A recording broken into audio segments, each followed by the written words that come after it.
10 tahun hidup dalam sebuah kebohongan yang direncanakan sangat sempurna. Setiap pagi pria ini bangun di samping istrinya yang dia puja, mencium kening anaknya yang dia banggakan tanpa pernah menyadari kalau semua itu hanyalah sandiwara berdarah dingin. Istrinya adalah seorang aktor, anaknya adalah anak pinjaman, dan cintanya adalah alat untuk perampokan. Tanpa sadar, pria ini sedang membayar tiket untuk menonton kehancuran hidupnya sendiri seharga 240 miliar rupiah. Ini bukan sekedar penipuan uang, ini adalah pembunuhan jiwa di mana sang korban justru merasa sangat bahagia saat hartanya dikuras habis sampai ke akar-akarnya oleh orang-orang yang dia anggap sebagai keluarga. Selamat datang di Tajuk Misteri. Hari ini gue bakal ngebongkar sebuah konspirasi keluarga yang sangat biadab dan gak masuk akal. Kita akan masuk ke dalam labirin gelap kehidupan Reps Reigns Jr., seorang miliarder kesepian yang menjadi mangsa empuk bagi predator yang berkedok paranormal.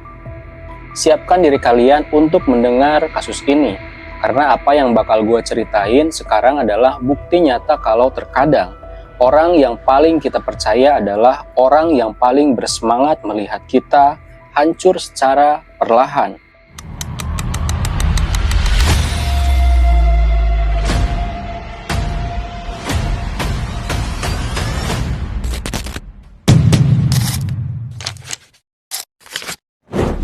Reps Reigns Jr. bukanlah pria sembarangan. Di kota Oregon, dia adalah sosok pewaris tunggal dari dinasti pertanian yang sangat besar. Tanah seluas 1.200 hektar dan perusahaan raksasa ada di bawah genggamannya. Tapi di balik semua kemewahan itu, ada lubang hitam di hati Reps. Di usianya yang sudah kepala 5, dia nggak pernah ngerasain jatuh cinta. Reps adalah pria yang sangat pemalu, kaku, dan merasa dirinya kurang percaya diri dan kurang menarik. Kesepian yang kronis ini bikin logika Reps mulai tumpul. Pada tahun 2004, dia melangkah ke rumah seorang paranormal bernama Russell Lee. Reps duduk di depan Russell dengan bahu merosot. Dia bilang, "Russell, apa ada yang salah ya sama gua? Kenapa setiap cewek yang gua deketin selalu bilang kita lebih cocok jadi teman?" Russell Lee langsung tahu kalau Reps adalah ikan paus yang bisa dia pancing. Russell memegang tangan Reps, menatap matanya dalam-dalam, dan berkata dengan suara tenang yang menghipnotisnya, "Reps, aura kamu itu tertutup kegelapan, tapi jangan khawatir. Aku melihat seorang wanita pirang cantik dari tanah seberang yang akan menjadi cahaya dalam hidupmu. Kamu hanya perlu membiarkan aku membimbing setiap langkahmu saja, Reps." Dan boom, manipulasi psikologis yang disebut love bombing pun segera dimulai. Russell berhasil meyakinkan Reps buat mempekerjakan dia sebagai asisten rumah tangganya.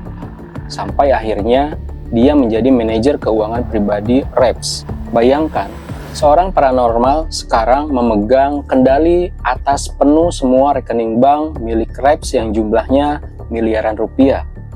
Untuk membuat Reps semakin bergantung, Russell mulai mengisolasi Reps dari teman-teman lamanya. Dia bilang, "Reps, orang-orang di sekitarmu hanya mengincar hartamu saja. Hanya aku yang bisa melihat ketulusan di hatimu." Berapa minggu kemudian, di bandara, skenario besar itu dijalankan. Reps ketemu sama sosok yang persis dengan ramalan itu. Namanya Mary Max. Saat pertama kali kenal, Mary berkata dengan aksen British yang kental, "Halo Reps, aku merasa kita pernah ketemu di kehidupan sebelumnya." Reps langsung jatuh cinta setengah mati. Padahal Mary sebenarnya adalah anak kandung dari Russell yang lagi pakai wig pirang dan sudah latihan aksen selama berbulan-bulan cuma buat ngejebak Reps. Selama 10 tahun berikutnya, sandiwara ini berjalan tanpa cacat sedikit pun. Reps dan Mary pun menikah. Suatu malam, Mary berbisik ke telinga Reps, "Sayang, aku harus fokus kuliah di California untuk masa depan keluarga kita. Gak apa-apa ya kalau aku sering tinggal pergi." Reps yang saking sayangnya cuma bilang, "Apapun buat kamu boleh saja." Padahal itu cuma cara supaya Mary nggak perlu terus-terusan acting di depan Reps. Bahkan setiap kali Mary pergi, Rachel Lee akan memberikan Reps bacaan tarot yang mengatakan bahwa Mary sedang merindukannya, membuat Reps semakin terobsesi.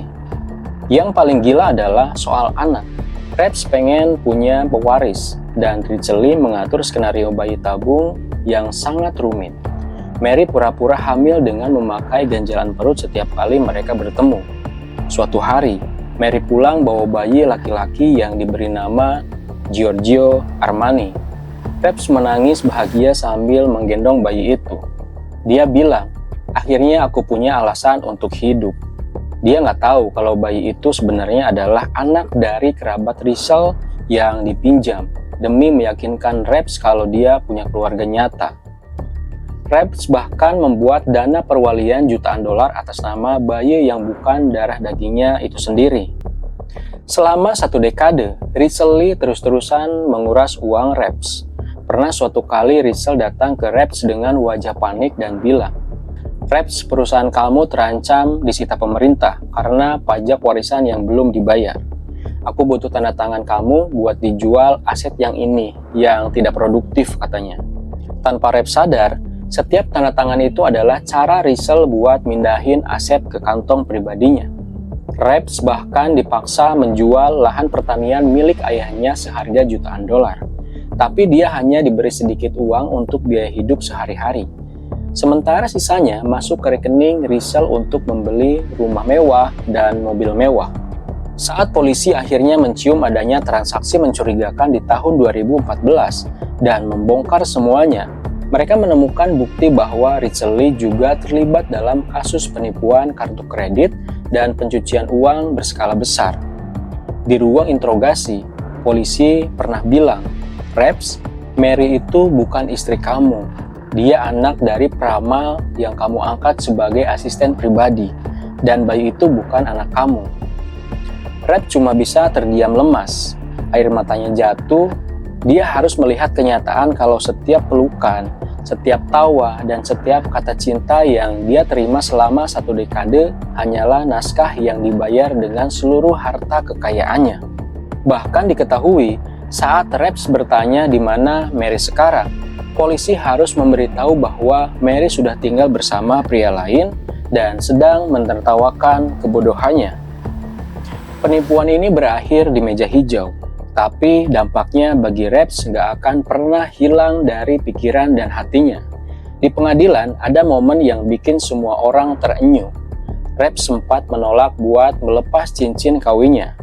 Dia saking traumanya sampai lebih memilih tinggal di dalam kebohongan yang indah daripada kenyataan yang pahit.